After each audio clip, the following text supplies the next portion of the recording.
എന്നുള്ളത് വേദഗ്രന്ഥത്തിന്റെ അടിസ്ഥാനപരമായ ഏറ്റവും വലിയ സന്ദേശം അതെന്താണെന്നറിയോ?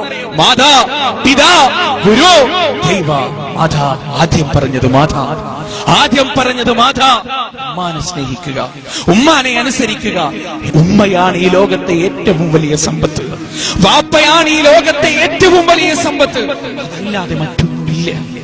അവരെ വെറുത്തുകൊണ്ട് ഒരു ജീവിതം ഇല്ല. അത് കരപ്പിടിക്കില്ല. വല്ലാഹി സത്യം, ഈ ദുനിയാവിൽ വെച്ച് തന്നെ അനുഭവിക്കേണ്ടി വരും. നിങ്ങളെ ഉമ്മാന്റെ വില, കണ്ണിന്റെ വില നഷ്ടപ്പെട്ടാൽ മാത്രമേ മനസ്സിലാവുള്ളൂ.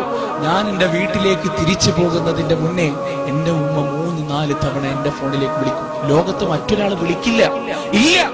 ലോകത്ത് മറ്റൊരാൾ എന്റെ ഫോണിലേക്ക് വിളിക്കില്ല, പക്ഷെ എന്റെ ഉമ്മ വിളിക്കും.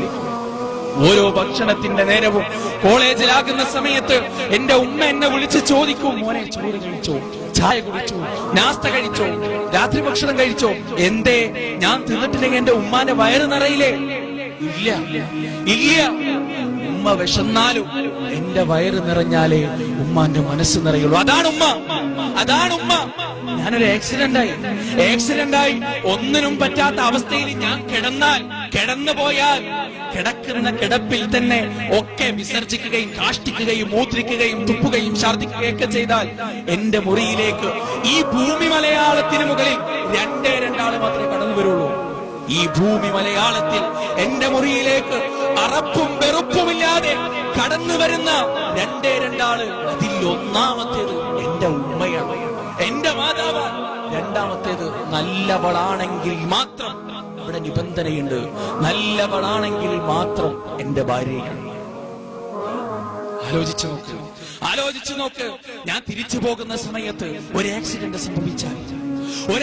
സംഭവിച്ച് ആ വാർത്ത എന്റെ കുടുംബത്തിലേക്ക് എത്തിയാൽ അല്ലാഹ് എന്ന് പറഞ്ഞ് ആദ്യം നെഞ്ചത്ത് കൈവെക്കുക. എന്റെ ഉമ്മയാ, എന്റെ കാമുകിയല്ല. സഹോദരങ്ങളെ, ആ ഉമ്മാന്റെ വില മനസ്സിലാക്കണം.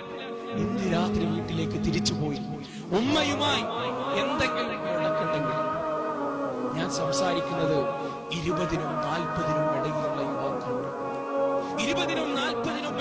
യുവാക്കളുണ്ട്. അവരാണ് ഉമ്മയെ തീറ്റിക്കുന്നതിന് ഏറ്റവും മുഖ്യ പങ്കാളികൾ. രാത്രി വീട്ടിലേക്ക് തിരിച്ചുപോയി കെട്ടിപ്പിടിച്ച